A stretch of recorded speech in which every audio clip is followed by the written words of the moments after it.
Hi there, welcome back. My name is Sheldon McLeod, and this is Thinking Out Loud, presented to you here on the SaltWire Network. Under promise and over deliver. And if you're the Premier of Nova Scotia and you say, I'm going to fix healthcare, that's a big promise. And people will be watching to make sure that he lives up to that promise. And one of the things that happened recently at the Atlantic Premiers Conference was this decision to move forward with a regional doctor registry. It'll be in effect shortly, still working out the details, coming into effect, I believe, around the 1st of May of this year. And then there was another announcement that came, and I'm not sure if you saw this. This was from the Nova Scotia College of Physicians and Surgeons. More physicians now eligible for licensure. American board certified physicians now eligible for full licensure in Nova Scotia without the requirement for Royal College certification, and that Nova Scotia is the first province to do this. So what exactly does that mean? Gus Grant is the CEO and registrar with the group that I just mentioned, the Nova Scotia College of Physicians and Surgeons. And Dr. Grant, it's good to see you again. Thank you very much for joining me. My pleasure. And for those who don't know what the College of Physicians and Surgeons is, how do you describe that as an agency, as a group? We're the regulatory body, which means through the Medical Act, we have the legal responsibility and authority to determine the credentials for licensure, to issue licenses, to take licenses away, and of course, set standards for the profession. And we're perhaps most known in the public eye as the organization who investigates and adjudicates complaints against physicians. What can you tell me about the process that led up to this Atlantic announcement for an Atlantic registry? Well, we'd marched down this road maybe 4 or 5 years ago and came very close to achieving this, although there was hesitancy at the last minute from a couple of the other provinces. The philosophy behind the Atlantic Register is that the fully licensed physician in Nova Scotia, say, should enjoy free mobility, unimpeded mobility throughout the region if he or she wishes to practice in New Brunswick or PEI or Newfoundland. I think it makes sense that fully licensed physicians who practice without conditions or restrictions or need for oversight should have unfettered movement. I think the reality is that the Atlantic Register will help and will ease administrative burdens and might smooth out small wrinkles of access to care as physicians move around. I think the reality is this will affect only a few physicians, insofar as most physicians have, first of all the work they need and are practicing where they wish to practice. But for those physicians who travel throughout the region as it is, and you can think of, for instance, specialists at the IWK, many of them would have clinics in all the 4 provinces. They shouldn't face any administrative hassle to do that. The other 2 constituencies affected by this are likely young physicians, fresh out of training, because it's increasingly the norm for young physicians to want to sort of explore, try different practice settings, do what we call locum practice, move about, try to figure out where they wish to set down, and they should be encouraged, permitted to do that. And then the third group of physicians who it'll affect are the Good Samaritans. And there's a lot of Good Samaritans in medicine. So the physician in Moncton who's willing to hop in the car and at last minute bail out an emergency room in Amherst to prevent it from closing, we should make darn sure that we facilitate that sort of action. So there's no single solution to our crisis in access to care. But this is a step that I think will certainly have a positive effect, although the extent, the scale of that effect remains to be seen. And as you say, this is something that has been in discussion for quite some time, and it may have surprised people to know that if you're licensed to practice medicine in Nova Scotia, you couldn't just land at a hospital in Prince Edward Island and go to work. That clearly will change with the new rules and regulations that we're discussing here. I'd like to talk to you a bit more about this licensure issue. American board certified physicians able to practice in Nova Scotia, and no other province has done this yet? Tell me about that process. Well, in many respects, it's an extraordinary and significant departure from the Canadian philosophy of licensure that's been around for a long time. The departure is that we in Nova Scotia have said we're confident that American training and American practice and American certification is substantially similar to that which is required in Nova Scotia. We're confident that an American board certified specialist has the skills and ability to safely practice in Nova Scotia. And so before this decision to recruit an American board certified physician, all that could be offered in any part of the country, Nova Scotia included, was come to Nova Scotia, we'll give you a provisional license, and it will be incumbent on you to challenge the Canadian certification exams. Well, I can't imagine a mid-career physician wanting to come to Nova Scotia, even with Nova Scotian roots, with those strings attached.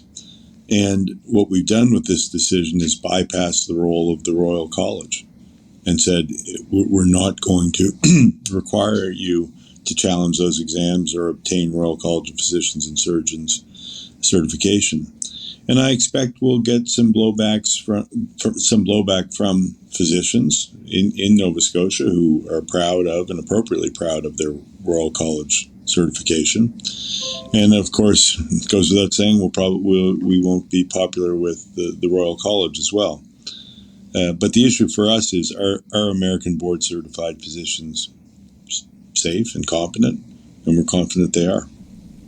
This process, and I'm looking at some of the specialist examination affiliate program designates requirements, and there's also a look towards internal medicine specialists. I'm assuming these are all vacancies, or is this to help just ease some of the pressures? I'm kind of curious to where that came from. Well, make no mistake, it's a step that's required because of the context in which we find ourselves. But we're confident. So this will, I think, arm Nova Scotia with a recruiting advantage. But the important thing here is, are these physicians safe and appropriately trained? That's the important thing. And these are urgent times, and we can't lose sight of. Despite that, what we can't lose sight of is, we need to move safely here. We're talking about medical care. Rhetorically, I could ask you, Sheldon, what's the acceptable number of incompetent physicians we can license? Like, what is the acceptable error rate? And there's enormous enthusiasm to license international physicians, because I think the public doesn't fully appreciate the extent to which medical training and medical practice varies around the world, and the college is often seen as a barrier. For instance, I'm not sure if there are, for example, a number of Ukrainians who've come to the country fleeing that terrible situation, and a number of them are physicians. And there's been a significant amount of media coverage about we should license these Ukrainian physicians. Well, what we should do is examine their training, experience, credentials to figure out how best to deploy them in healthcare. As an example, there's a Ukrainian radiologist who's seeking licensure, and her postgraduate training after medical school was 1 year of residency. Well, the Canadian radiologist does 5 or 7 years of training. Would you be comfortable having we have to be measured. So the extraordinary thing is the range of medical training around the world. What makes the American decision easier for us is our knowledge of the system and the overwhelming similarity of their training and practice experience.